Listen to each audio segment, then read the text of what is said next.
0864. Stations your final time cue will be with 15 seconds until airtime. Mark, 15 seconds until airtime.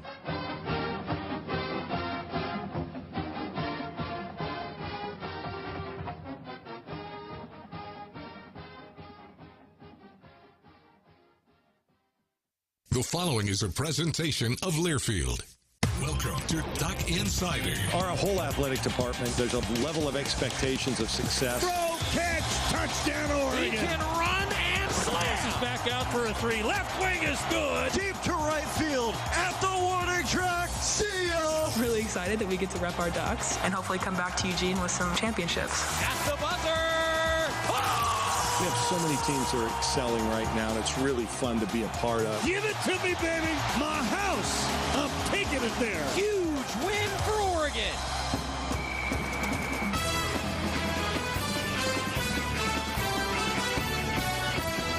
This is Duck Insider on the Oregon Sports Network from Learfield, presented by On Point Community Credit Union. Better banking, local solutions. Live from the Country Financial Studio, here's Joey Mack. Thank you, and welcome inside the Casanova Center. Oregon baseball tonight, they're looking for a bounce back. Look, last night was tough. It was tough. Ducks looking for a bounce back on the baseball diamond tonight at PK Park. But before we go any further, okay, here we go. If you're live with us in the 1 o'clock hour, Oregon, 6 under for women's golf in the Albuquerque Regional overall. Today, 2 over par. Yeah. Texas, today, 3 under par. They've cut into the lead. They're 2 under. Georgia is even, and TCU is 10 over par. So here's the deal. You can't count your chickens yet.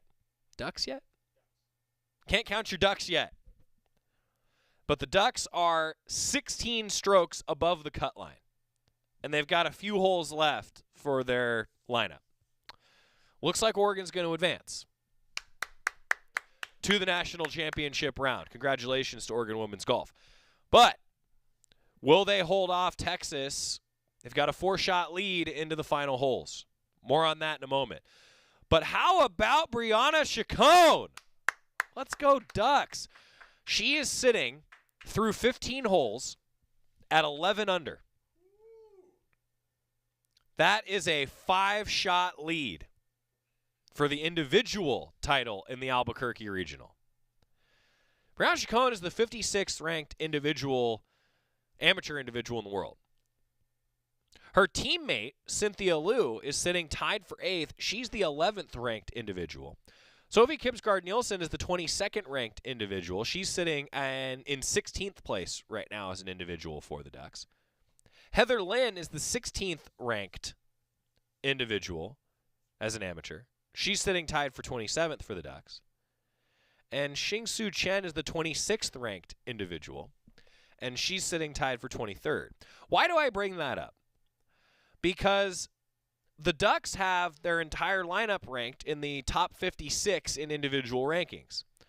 Well, it's the 56th ranked player who's going to win the Albuquerque Regional for the Ducks. Their lowest ranked individual is actually who's going to win it. Brianna Chacon.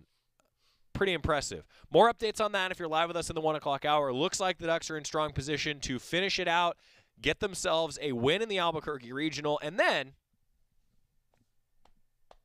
on to the NCAA championships. Congratulations to the Ducks. More on that coming up. Your YouTube comments and questions, your Facebook comments and questions as we have updates from the Oregon Women's Golf Regional. Let's talk a little bit of baseball as well. Today, also on the show, Mike Jorgensen. We're going to finish our multi-show appearance with Jorgy talking Duck football. We also will jump into the 2020 Hall of Fame class. That's right.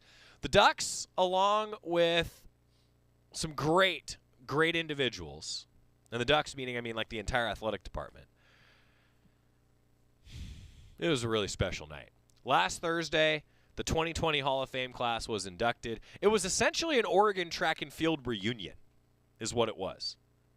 Ashton Eaton, Keisha Baker, Andrew Wheating, Brianne Tyson-Eaton, and Jamisha Youngblood. I got a chance to talk with them up on stage, and we inducted the 2010 indoor track and field team that won a national title. Then also the 2021 class. Had the opportunity to talk with Matthew Centrowitz, Melissa Gergel, Scott McGee, Sonia Newcomb, and Jody Runge. And we still have, actually, I should tell you, a number of different Oregon football interviews from the Portland event a couple weeks ago. We've tried to spread out football over the last month or so here, and we're going to do that a little bit more today. I do have some programming notes for all of you, though.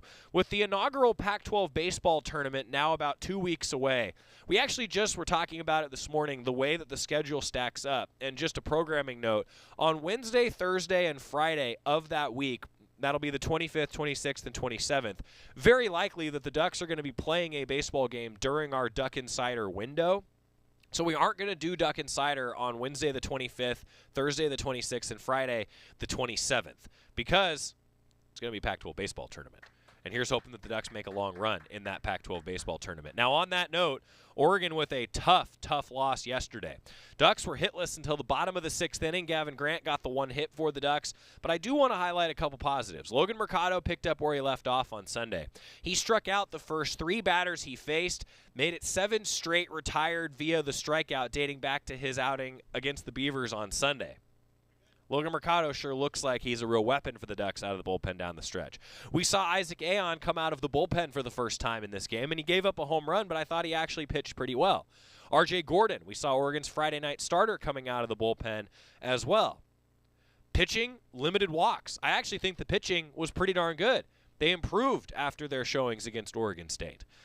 But the offense was totally cold, and they didn't play a perfectly clean game defensively. A couple of balls that maybe got away from them. The Ducks, it feels like as soon as the pitching has gotten it going, it was then the defense had an error, and, well, the offense has gone cold. And what's going to happen now for the Ducks? The offense has to get it back going. How do they do that? Well, that's for the coaches to figure out and for me to sit here and hope for. Is the truth. But I actually did talk with Mark Wazakowski for the Toyota Coaches Corner. 3:45 is when our pregame show will be on the air this afternoon, and we've got it on the Oregon live stream as well as across the Oregon Sports Network. But look, this one hurts for the RPI. We'll talk about that. But Mark Wazakowski, as you can imagine, postgame, he was frustrated after a loss to a UC San Diego team that came in ranked in the 180s in RPI. The Ducks were number 24 in the RPI. They dropped a few spots after the loss last night, and they got them back again. Or they will get them back again today at 4 o'clock. Mark Wazakowski postgame after the loss yesterday. Tough one. Again, this is the second time, last in 2 days or 3 days now that you've been shut out. Just what do you see from the offense and how they're not clicking? Just how do you try to get that back in for tomorrow? Yeah, it's just we're in a funk right now.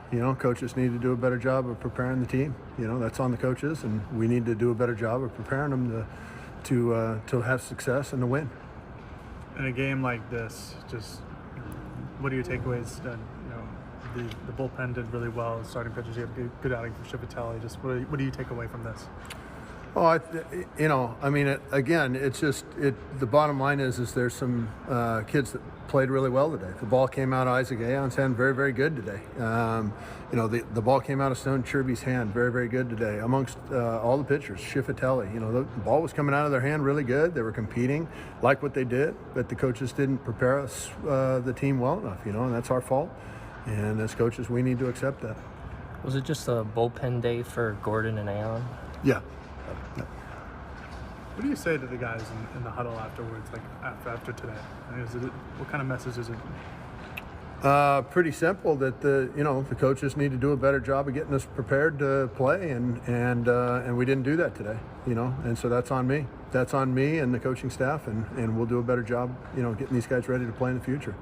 What have you seen from Mercado, particularly with his strikeout stuff? I believe he had 7 straight dating back to Sunday. Yeah, I wasn't aware of that. But Logan's done very, very well. He brings the right energy, a right mentality. He throws a lot of strikes, and he's been very successful. He pitched exceptionally well today. Yeah. So some bright spots for sure, but you could hear it in Coach Wazakowski's voice. Frustrated. He, like all good coaches do, he's going to take it in a loss, and that's what he did. And the Ducks today, I have a feeling, I really do have a feeling, that this is the kind of funk for Oregon baseball where if they get a big inning, it could just reignite the offense, the floodgates open, and suddenly it's like, whoa, there's the team that we knew. Oregon's offense, though, is now hitting under 300 for the first time all season, which, by the way, if the season ended today, that would be the 4th best single-season batting average in program history for a team. It would be the 4th best that the Ducks have ever had, but it's so funny the way that these things go in the ebb and flow of a season, because the Ducks were hitting .339 at one point this year. Not all that long ago, actually, relatively speaking, about a month ago. Now they're down to .299. They're in a funk. If they can get those floodgates to open again, I think that going down to Arizona State could be a big deal, especially against a UCSD team that, they feel pretty good right now. Trans are like, hey, we came in, got to win. Got to bounce back today if you're the Ducks. Got to bounce back today. So here's what that means in the overall picture. The Ducks have now played the 4th toughest schedule in the country. By playing that game yesterday, they dropped from the 3rd toughest schedule to the 4th toughest schedule. Oregon sitting at 28-20 overall. The Ducks are number 30 in the RPI. To give you an idea, some common opponents on their schedule. Gonzaga is 26 in the RPI. UC Santa Barbara, 28 in the RPI. Stanford, 24.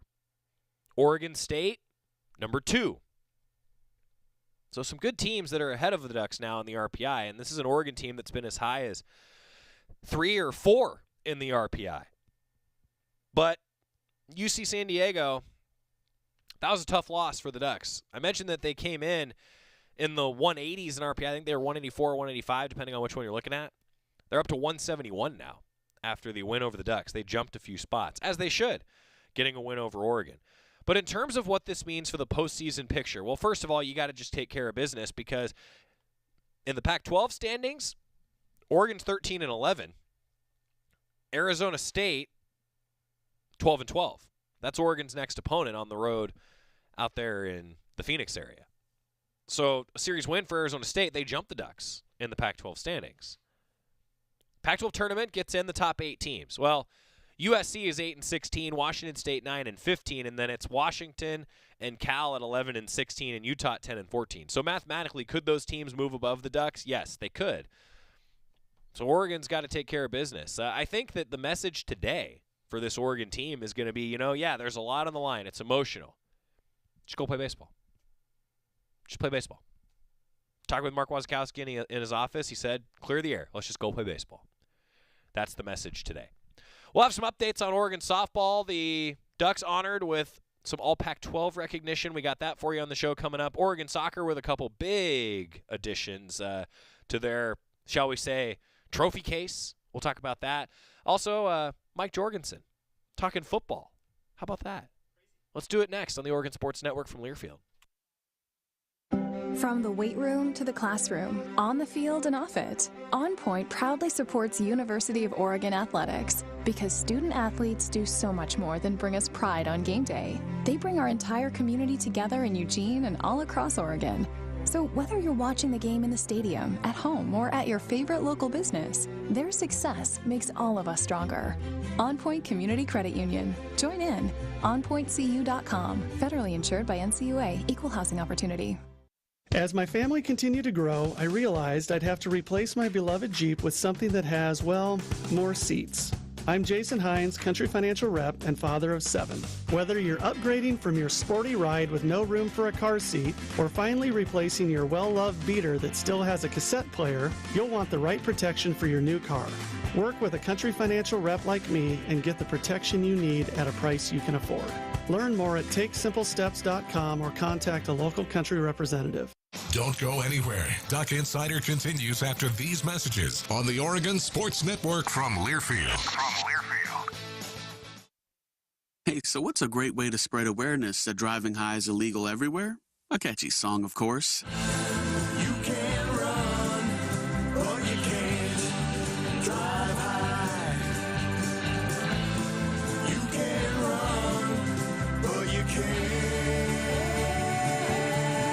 drive high. Friendly reminder, don't drive high. If you feel different, you drive different. Brought to you by NHTSA and the Ad Council. Jill, why don't you tell the class what you did this weekend? Well, my dad and I went in search of some magical minnows and found a zillion of them in the stream from our lookout rock. Then my sister and I escaped from an evil slug king and went back to my super twig fort for safety. Then we told stories till it got dark, and the Big Dipper led us all the way home. Wow. Where were you, Jill? We went to the forest. It's not that far away. Ask your parents to take you and your friends to the forest this week. It's closer than you think. Check out discovertheforest.org. Brought to you by the U.S. Forest Service and the Ad Council.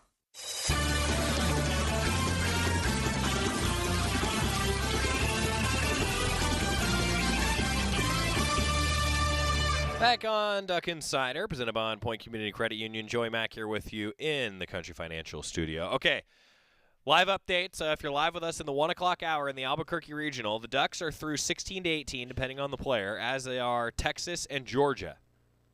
Ducks are at 5 under, Texas 1 under. That's the latest, following along.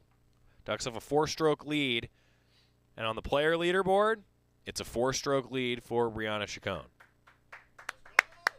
Let's go Ducks.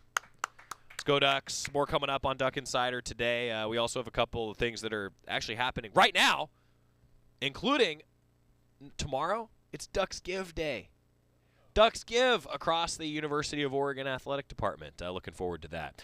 We're going to continue our conversation with Mike Jorgensen, a multi-show appearance for Jorgy. We did a kind of our season debrief with him, and we've heard a little bit about offense, heard a little bit about his thoughts on some pro Ducks now, and now, going to hear from him about running backs, his thoughts on the fall. A lot to get to with Mike Jorgensen.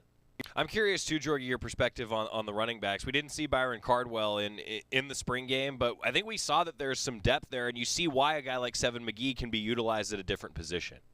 Yeah, I mean, you can still use him on the fly sweeps and various things like that makes him a runner and gets him outside into space. But, you know, I really think that Dollars has an opportunity to be a really special back. I love his quicks and the way he cuts and gets up the field north-south instead of maybe trying to run to the outside, which isn't a strength of his. He's a fast, quick guy, but you don't want to get in the habit of doing that, and he never does that. He gets up the field, runs hard, had a really good game. And I like Noah Whittington too. I think he's kind of a combination of all of the backs, and frankly, he's a little bit of a Travis Dye to me. And the fact that he can catch the ball out of the backfield, he's undersized in a way from a back standpoint if you look at height and weight, and yet he doesn't run like that. He doesn't run like an undersized back. He has really good instincts that when the play is dead, sometimes he'll stick his nose in that pile, but the pile goes forward. And yet he'll also make decisions to be able to bounce, cut back. I think he's got a really, really nice feel and is a nice addition to that backfield. And then Byron Cardwell, I mean, there's just so many things that he can do. I mean, you leave a hole open, he's gone. He's strong. He can bounce to the outside. He's kind of a multifaceted guy too. So I think the depth at that position is going to be a key as the season goes on. I like them all. Defense, Jorgy, I mean, the eye-popping numbers that DJ Johnson had in the spring game, you're suddenly reminded why he was such a highly touted recruit on defense. He's such a team guy. We've seen him play tight end. He's played both sides, but boy, he sure jumped off the page. How big is that development for the Ducks maybe heading into the fall? Oh, big time. It really is. And I mean, I think before we got on, Joey, I was just looking over some of the players again, particularly on that defensive side of the ball. And when I saw his name, I got excited. I'm excited for him. And you can see the excitement in him with the way that he's been able to focus in on that defensive end, defensive line, outside linebacker, whatever you want to call it, position, but a rush guy, to be able to do the things that he did coming out of high school into college, whether it was here or elsewhere.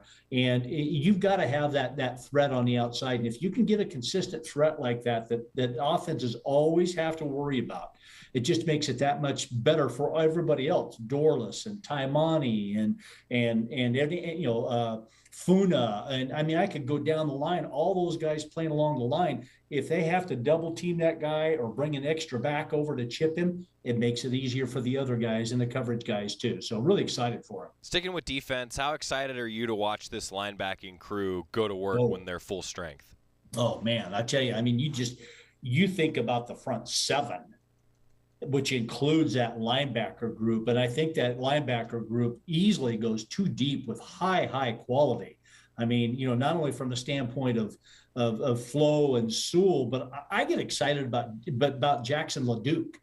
And I get excited about Jeffrey Bassa coming back as kind of a quick, undersized guy that plays bigger than he does. Those guys fall in behind. And so you start looking at the depth, which got tested right off the bat last year. I mean, with the injuries that took place and the game that they had to gut their way through at Ohio State game 2 after guys getting injured in game 1, you see what it takes. If those injuries can happen early, they can happen mid-season or late. Hopefully they never happen, but this group now you can keep people fresh, and I love them. I really do. You touched on the D-line and that entire front seven really helping the secondary, Jorgy. I was fascinated throughout the spring to see where guys would plug in the secondary. I feel like versatility is something that this coaching staff really wants, and they want guys to fly around and make plays, similar to the offensive side of the ball. What's been your assessment of the defensive backs and getting a guy like Bennett Williams back, for example, to really give you some veteran presence there? Yeah, well, I tell you, getting a guy like that back that played so well last year before he got injured and was really just coming into his own, a guy who has a great feel and great instincts from that safety position, I think was a big bonus to be able to pair him and see Jamal Hill in there at the same time. A tremendous transfer they got in Christian Gonzalez. I'm really excited about him. He's a great player, and he is just a steady, Freddy, big-time type of player that the Ducks were able to get. And, so it's what you do to that other corner position with Dante Manning and Triquez Bridges and other people over there battling for that position. I think all really high-level type of players. If they can take it to the next level, it's going to be tough.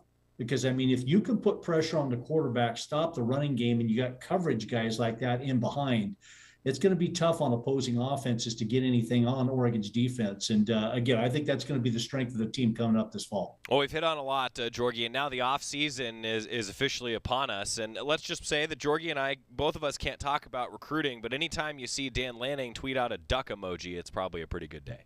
That's right, isn't it? If you're not Johnny on the spot on Twitter at the time or have some sort of alarm that comes up, you miss it every once in a while. I missed the most recent one. Mm-hmm. All of a sudden, I'm hunting through Twitter trying to figure out what's taking place. So, yeah, fun stuff. The offseason, though, Jorgy, now it's conditioning, and then the fall camp's going to be here before we know it. So what's the focus here? If you're a player, Jorgy, what are you working on? What is this team working on as we head in toward fall camp? Well, the group is working on repetition under the systems that they're in right now. During this off season, during this last month and a half of school being in session, and when you head into the summer, the strength and conditioning program and holding each other accountable, I think is huge. But it's just repetition, because it's two new systems. It's a brand new coaching staff, and even though it feels a little comfortable with those guys, they've really only been here 4.5, 5 months. It's not very long in the life of a football program, let alone the life of learning two new systems. And so it's just that continuation of working together, 7-on-7s, all the different things that they do together as you start to head towards the fall is going to be the biggest thing. And again, have fun.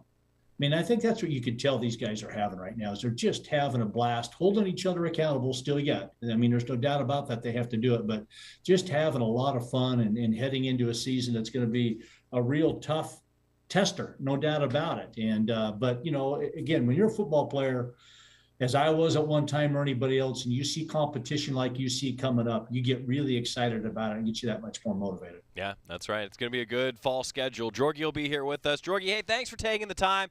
Glad to catch up with you and get your insight on all things Ducks. I guess we're saying so long until fall camp. I can't believe this. We'll see you again soon. So he's Mike Jorgensen. Jorgy, thanks for the time, buddy. Always appreciate it. All right, thanks, guys. Appreciate it. It was fun catching up with Jorgy over the course of the last week on the show, just talking a little bit of football. I think that we can always agree that football season can't get here soon enough.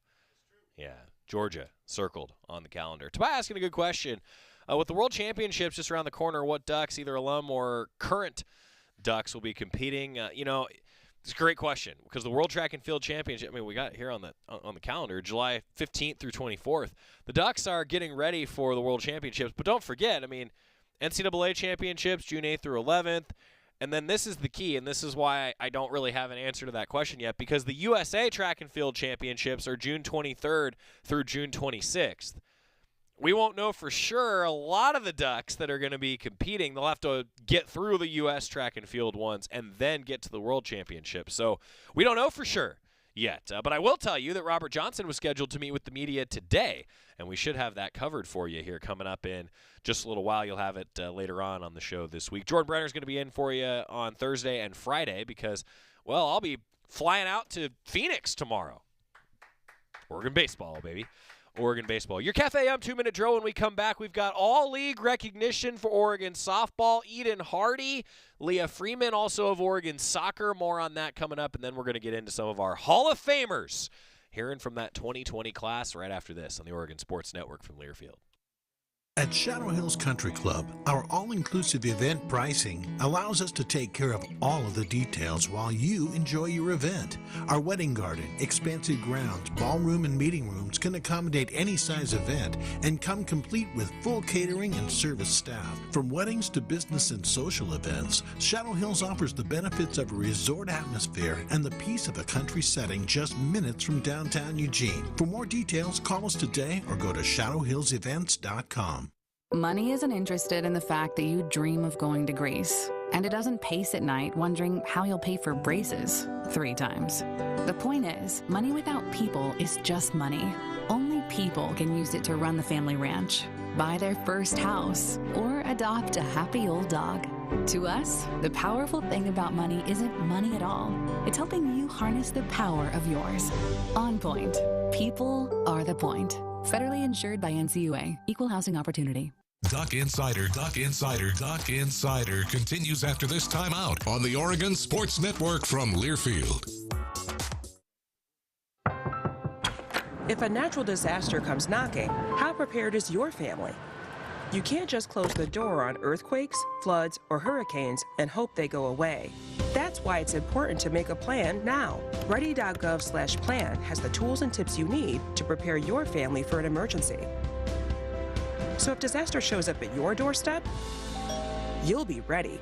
Visit ready.gov/plan and make a plan today. Brought to you by FEMA and the Ad Council. Hey, son, how are you feeling? I'm fine, Pops. What's on your mind? I can't explain it. Navigating without a compass, eyes waiting, started to wonder. Metamorphosis, the loss of who you thought you was. When your kid can't find the language, help them find the lyrics. Listen to the Sound It Out album and get tips and tools to start a conversation at sounditouttogether.org. Brought to you by Ad Council and Pivotal Ventures.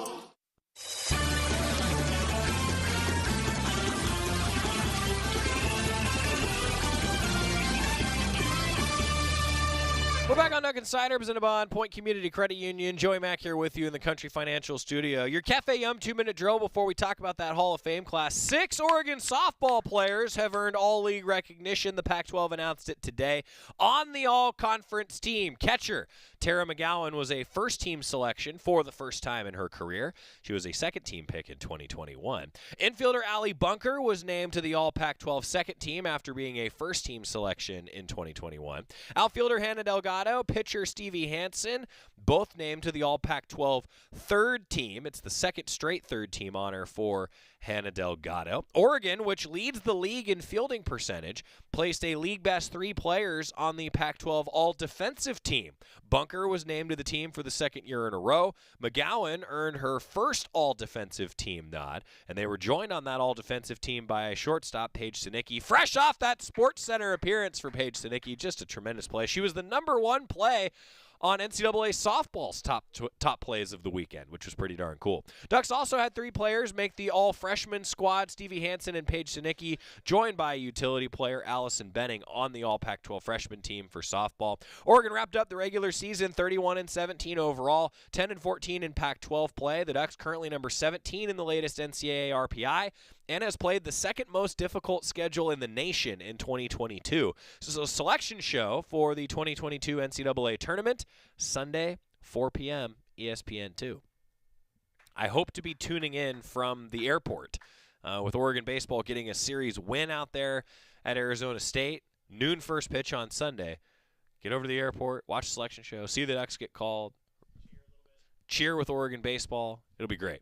Allison Benning, though, on that all-freshman team, batting .300 overall, .500 slugging percentage. In Pac-12 games, she hit .375 and had a .750 slugging percentage. Allie Bunker, just a ridiculous second-team all-Pac-12 all-defensive team, hitting .353 on the season, 10 home runs, a team-best 39 RPI. She's the toughest player to strike out in the Pac-12.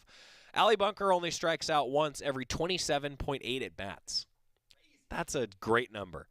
Had an 18-game hitting streak earlier this year, longest by a Duck since 2015. And she has a .967 fielding percentage and leads the team with 65 assists. Hannah Delgado, second on the team with a .372 average and a team best .471 on base percentage. Also leads the team with 14 stolen bases, third in the Pac-12 conference. She's a third-teamer as a sophomore. Stevie Hansen, how about the all Pac-12 third team for Stevie Hansen?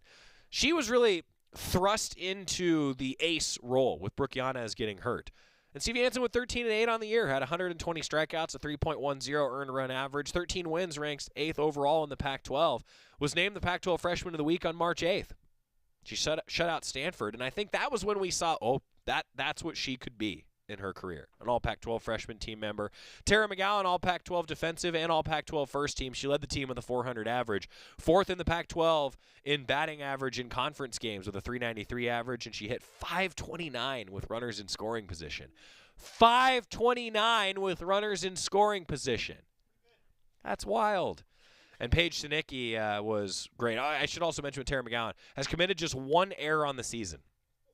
One error, a .993 fielding percentage, and she's thrown out 6 runners trying to steal a base this year. And then Paige Sinicki, all freshman team, all defensive team, hit .270 with 25 RBI, leads the team with 3 triples, and she hit .448 on the season with runners in scoring position. Paige Sinicki was always clutch, it felt like, for the Ducks, and twice has made ESPN's top 10 for her defensive efforts. She had one of the best fielding percentages as a shortstop with a .968 mark. Only 3 errors on the season for the freshman. I think she is going to be a star. And you know who she reminds me of a little bit at times? Her now coach, Nikki Reagan, formerly Nikki Udria. She really reminds me. As a freshman, Nikki was great. Paige Sinicki, great as a freshman. Congratulations to the Ducks on the All Pac-12 recognition for Oregon softball. Today, this is pretty cool for Oregon soccer. Women's soccer forward Eden Hardy has been named a recipient of the 21-22 Pac-12 Student Athlete Leadership Award.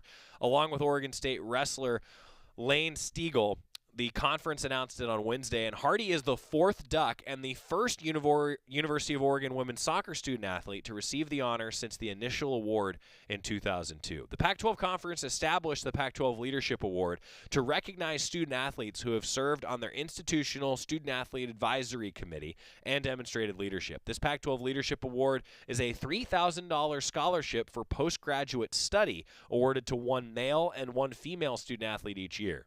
Eden Hardy, across the entire Pac-12, got this award. The Pac-12 Conference Student Athlete Advisory Committee, which is composed of representatives from each member institution, selects the winners of the award each year from nominations submitted by each campus committee, and Eden Hardy won it. Hardy has been a member of the executive committee of Oregon's Student Athlete Advisory Committee since 2019, serving as the co-chair of its Be Oregon subcommittee. Be Oregon, the department's diversity and inclusion initiative, which encourages people to be their most authentic self and to highlight and celebrate the diverse backgrounds of Oregon student athletes and staff through education, events, and other opportunities. And the resume doesn't stop there for Eden Hardy. Just outstanding. Congratulations to Eden Hardy. That's a tremendous honor across her Pac-12 peers. Speaking of Oregon women's soccer, Leah Freeman, the Ducks' record-setting goalkeeper, has been called up to the U.S. U20 national team camp for the 2nd time in 6 months. The women's U20 head coach announced it yesterday. No, actually it was today. Today! Wednesday is today. The U.S. U20 team will train May 11th through 19th at the Elite Training Center in Chula Vista, California, and the U.S., with a Duck in Leah Freeman, will play Costa Rica in 2 friendly matches on May 15th and 18th. Freeman said that she learned a lot during her last camp, and she was able to see the strengths and weaknesses on the field that she has, and also learned a lot about myself, how I need to push mentally. Last few months, I've been able to work on all those, gaining confidence in myself and growing as a player. That's what Leah Freeman said. The U20 U.S. Women's National Team is preparing for the 2022 FIFA U20 Women's World Cup in Costa Rica that'll run August 10th through 28th. Here's hoping that Leah Freeman gets that call. Freeman's 2021 sophomore season saw her set a school record with 9 shutouts. She posted just a .87 goals against average, one of the best we've seen. In addition to being an all-league first-team selection, Freeman was also named to the United Soccer Coaches All-Pacific Region first-team and the COSIDA Academic All-District 8 first team. Berkeley, California native, one of 4 Pac-12 players selected for the camp. Congratulations, Leah Freeman, and here's hoping to a World Cup appearance, huh? That would be pretty darn cool. That's your Cafe Yum 2-minute drill. Cafe Yum restaurants throughout Oregon and Washington, where special diet requests and custom orders are always welcome. Menus, nutrition info, cafeyum.com. A lot going on around Oregon athletics. When we come back, I'm going to take you back to the 2020 Hall of Fame class. Pretty special night. Better late than never. Finally got the chance to honor them last week. You'll hear from a few of them next on the Oregon Sports Network from Learfield. Summer starts here at your local Toyota dealer. Come in for huge savings on great Toyotas, like the adventurous RAV4, the sleek Venza, and the Ruby Highlander. For more information, visit Toyota.com. Toyota, let's go places. After 2 years of construction, my wife and I finally moved into our dream home. So when a bathtub fixture broke, causing major water damage, I was glad we had the home insurance protection we needed. How do you know your home is protected? Talk to a Country Financial rep like me, Nick Simon. We can help you understand your options and select coverages to meet your needs. Then if something happens to your home, you won't have any surprises. Need the right coverage for your home but not sure where to start? Visit TakeSimpleSteps.com or contact a local Country representative. Summer starts here at your local Toyota dealer. Come in for huge savings on great Toyotas, like the adventurous RAV4, the sleek Venza, and the Ruby Highlander. For more information, visit Toyota.com. Toyota, let's go places. Duck Insider, your home for the latest news on Oregon athletics on the Oregon Sports Network from Learfield. Hey, Dad, how do airplanes fly? What's in this box? Is this tree good for climbing? How are babies made? What does this thing do? Kids are curious about everything, including guns. Talking to them about gun safety in your home is a good first step, but you can do more. Always keep your guns locked, unloaded, and stored separately from ammunition. Safe gun storage saves lives. Learn how to make your home safer at endfamilyfire.org. That's endfamilyfire.org. Brought to you by End Family Fire, Brady, and the Ad Council. Adopt US Kids presents What to Expect When You're Expecting a Teenager. Learning the lingo. Jelly. Jelly adjective. Jelly is a shorter, better way to say jealous. As in, Chloe, I am like so jelly of your unicorn phone case. You don't have to speak teen to be a perfect parent. Thousands of teens in foster care will love you just the same. Visit adoptuskids.org. Brought to you by the U.S. Department of Health and Human Services, Adopt US Kids, and the Ad Council.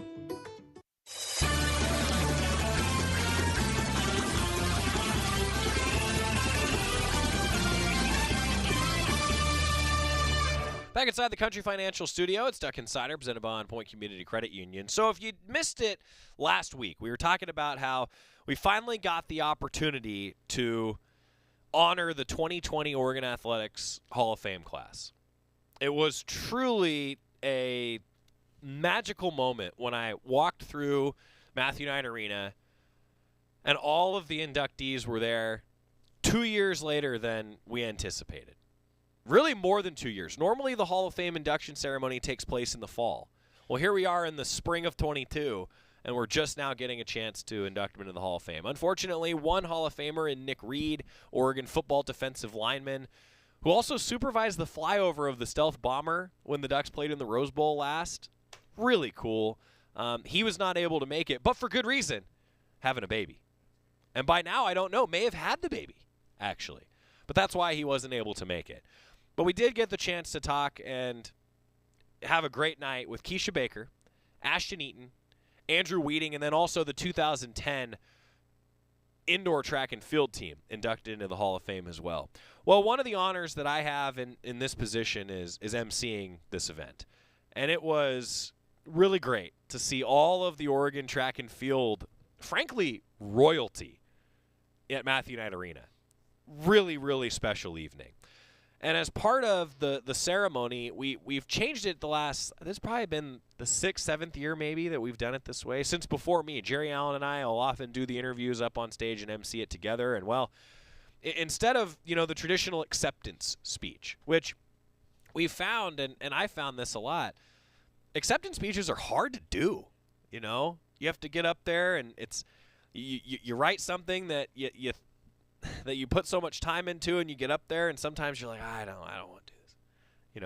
So that's why we do the kind of just a Q&A format. We began with Keisha Baker, one of the most prolific sprinters the Ducks have ever seen, and frankly, in my opinion, was the trendsetter for what was to come for Oregon track and field.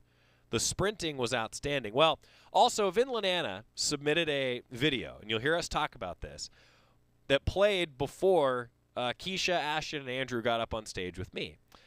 And he talked about recruiting and how there was just a light mist falling when Keisha Baker visited. It was like pouring rain. And he said, it's just a light mist. It's refreshing. We talked about that and had some fun as Keisha Baker was inducted into the Hall of Fame as part of the 2020 class. How you doing? Hello. It's bright up here. It gets a little warm, Yes. too. I can tell you from experience. Well, let's start. Just this night is so special for so many different reasons. Why is it special for you? Let's start there. What's immediately coming to mind as you're here with all of your old teammates and friends? Yeah, I mean, it honestly is a privilege and an honor to be able to be here with the teammates that I had and share this memory. But I think for me, this is one of the first memories that I'm able to make with my kids. So, I mean, this trip has been really important to be able to have my son, Isaiah, and my daughter, Hannah, to be able to experience at least one of my accolades that they'll actually believe truly happened. So, it's nice. So, I mean, how are they feeling over there? I mean, I feel like they're pretty great, right? I'm been nervous this whole time on how they were going to behave, but I would say that they've been doing an amazing job, Isaiah and Hannah. Love it. Love it. So we heard a great recruiting story. Do you remember that story that Vin was talking about? That was actually going to be my story of my most. So I have two amazing memories, but that was definitely one of them. And I told Coach Johnson that's what I was going to share. But I really thought someone had a water hose and was spraying it at the window, and they're telling me, oh, it doesn't rain, and I'm that bad. And they were really telling me that story. But I would say that during that conversation, they were sharing with me their vision of the school and of the track program, and I mean, I bought into it 100%, and I mean, obviously everything came to fruition, and the school is, the program's just amazing. Can you talk about that a little bit? Because you were a true trendsetter for the sprints programs here. You heard Greg mention that a little bit, and I just saw Brienne nodding in the front row like, yeah, I agree. I mean, just what does that mean to you to have that sort of legacy at a place like this? I mean, I'm just glad I took that leap of faith and believed Coach Johnson and Vin and all they were saying. I mean, coming to the University of Oregon it's been one of the best things that's ever happened to me. If you could go back in time and tell yourself something when you were 16, 17 years old, what would you tell yourself? Oh, gosh, a lot. What popped into my head was don't do it, but it had nothing to do with the school, but there's a lot of things. I mean, I guess that all the decisions I've made, there's definitely no regrets. I mean, even with the good and the bad, everything has been purposeful, has had their reason. I am definitely a woman of faith, so everything that's meant to be has been. Who helped you get up here tonight? And maybe some of the people that are here celebrating with you in addition to your family. Oh, I mean, like, of course, everyone. I have everyone, table 1, 5, everyone in all these tables. I mean, my teammates. I mean, I think, there's so many people that have helped me along the way with my journey here and in my journey afterwards with my continuation of school and running track. Take us inside the feeling that you had in your 4x4. We've heard so much about you winning that race. What was that experience like? Is that one of your favorite memories? Yeah, no, it's linked to one of my favorite memories. I remember we needed a lot of points, and everything mattered. And honestly, I remember Brienne doing the HEP and then coming back and doing the same amount of events for us to win. And I don't know when was the last time she high jumped, but I remember she high jumped, she long jumped, she did so many events. So I just went out there and was like, I have to do this for the team. And I just was like, I mean, Brienne just did all those things. I'm like, I can do one thing. So I mean, that's really one of my fondest memories and what I was thinking. Congratulations. Thank you. Thanks for being here. I do want to thank Mandy today for taking us on that tour. I mean, she had to be here too and still took the time to show us around the campus. So I don't know where you're at, and these lights are super bright. So thank you, Mandy. Congratulations. That was cool. That's Keisha Baker, Oregon sprint star, to be honest. And that was a lot of fun just getting a chance to catch up with her. And how about the fact that her story was the same one that Vin told in a video that he sent us for that 2020 class. And what I thought was really cool is all of these, and you'll hear it over the course of this conversation, even with Ashton Eaton, but this entire group of Oregon track and field royalty, they were so close. You ask them about themselves, and they talk about their team. Track and field's, in a lot of ways, an individual sport. Pretty special. Pretty special group. Ashton Eaton also got the chance to talk with a guy who's a gold medalist, twice the world's greatest athlete, world champion. Not a bad resume for Ashton Eaton. He was inducted into the Oregon Athletics Hall of Fame class of 2020. Got the chance to catch up with him on stage. Are you used to this kind of thing yet? No. Will you ever be? I would say the answer is no. And Really? the reason is because, I don't know, it's not natural to me. Can confirm. Not natural. Yeah, can confirm. I feel like you're the athlete that, like so many others here, I could unfurl a scroll to go through your accomplishments. So I want to start with maybe, how did you get here? I mean, we heard a little bit about the recruiting story. Yeah. You tell it a little bit. I mean, I honestly think back and wonder how I ever even did any of that, because the way I feel today is not the Ashton Eaton that we were watching on the screen or like talking about. I think my story is one where I grew up in Oregon, and I just had this thing with sports and activity and movement. Growing up in the 90s, I was like kind of always outdoors, and I just had this thing where I loved trying to improve whatever it was I did, whether it was martial arts or baseball or soccer or track and field. And when I grew up, I did all these different sports, and by the time I was in high school, I had like some choices to make about my future. And I thought I was actually going to go into the military. But I had some coaches who are, I think, for me, some of the unsung heroes, because they're the ones that were, opening doors and providing opportunities. And one of these coaches did and said, hey, I think you can actually go to college for this thing called the decathlon, which I had no idea what it was at the time. I'm going to call some colleges for you and see if they will look at you for doing that. And so one of those universities was University of Oregon, and at the time, Coach Dan Steele saw me do a long jump that was really subpar. Next thing I knew, I had a scholarship offer and like a letter of intent. So it was, nothing by my design. It was just kind of there, and I thought it was awesome. We are so glad that all happened, aren't we all? I mean, no kidding. Do you have some favorite memories of your time here? So many championships, so many great memories among teammates. Do you have some that you could share? I think some of my favorite memories are not necessarily super specific, but just on the whole, being at practice with my friends. Those are things that I look back on now that I think I probably took for granted about how long it would have lasted or what we had, if you will, because those times I think shaped the way I am in many ways, and the kind of person I try to be is influenced by most of those people that I spent my time with. So just being at practice, being on the bus, like going up to Washington, stopping in Centralia for like Subway or whatever, those things were just cool. It was actually not too much about the competitions. It was the complaining that the workout was going to be hard, but like getting it done anyway, that kind of thing.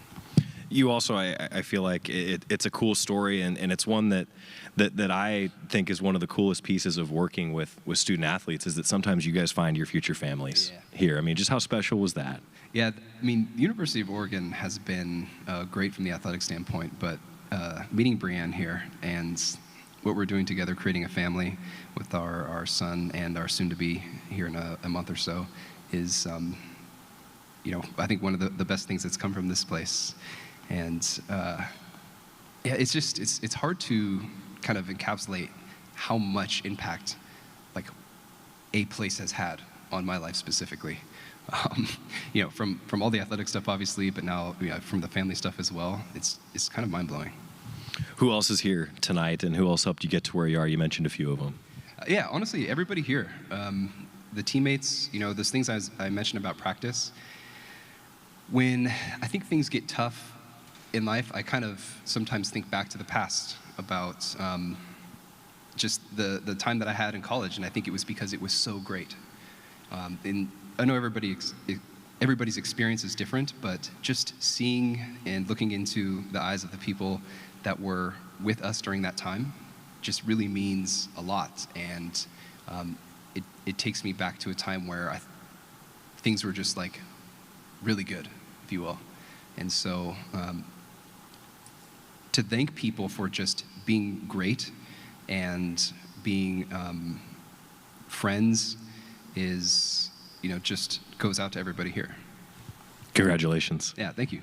Ashton Eaton, no, wasn't that great? I mean, just, you know, he actually inspired me to adjust the theme of the ceremony for the 2021 class, because we inducted the 2020 class with the ceremony on Thursday, and on Saturday, I actually started it by just saying, hey, theme today is going to be thank you.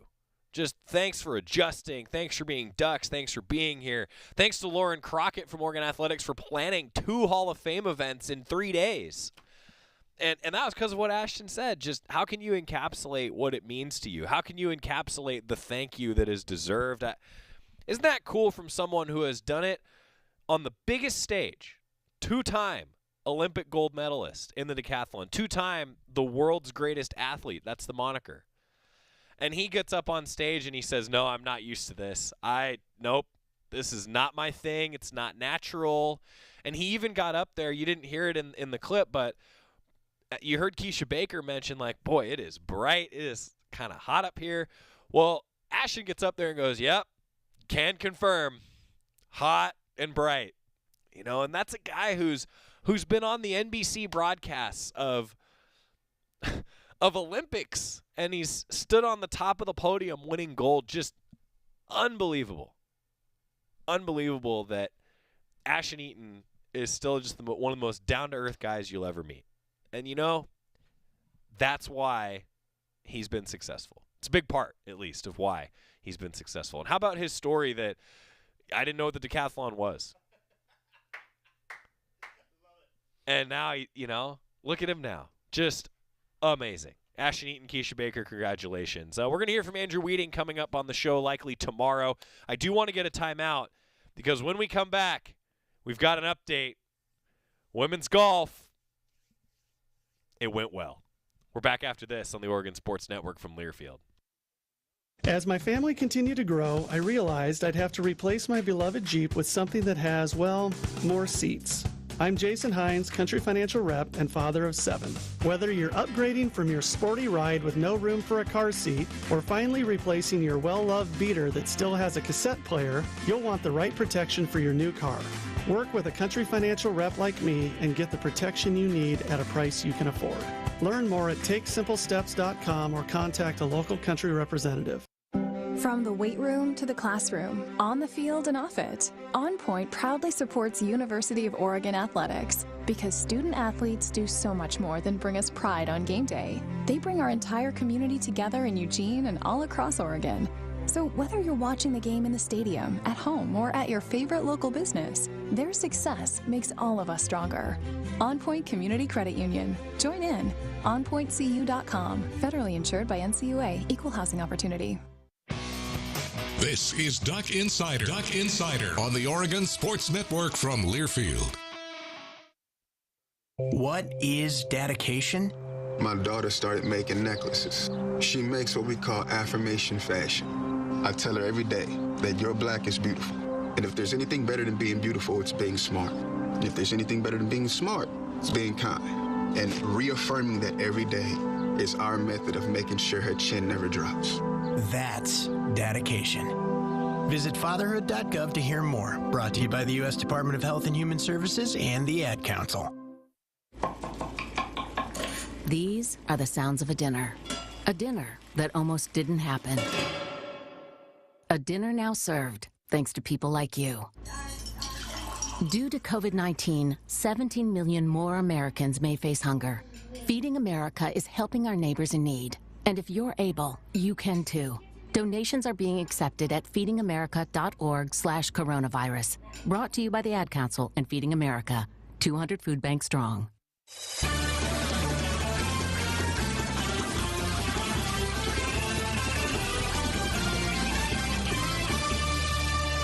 Back on Duck Insider, presented by On Point Community Credit Union. Joey Mack in the Country Financial Studio. Congratulations to Oregon women's golf, the 2022 NCAA Albuquerque Regional Champions.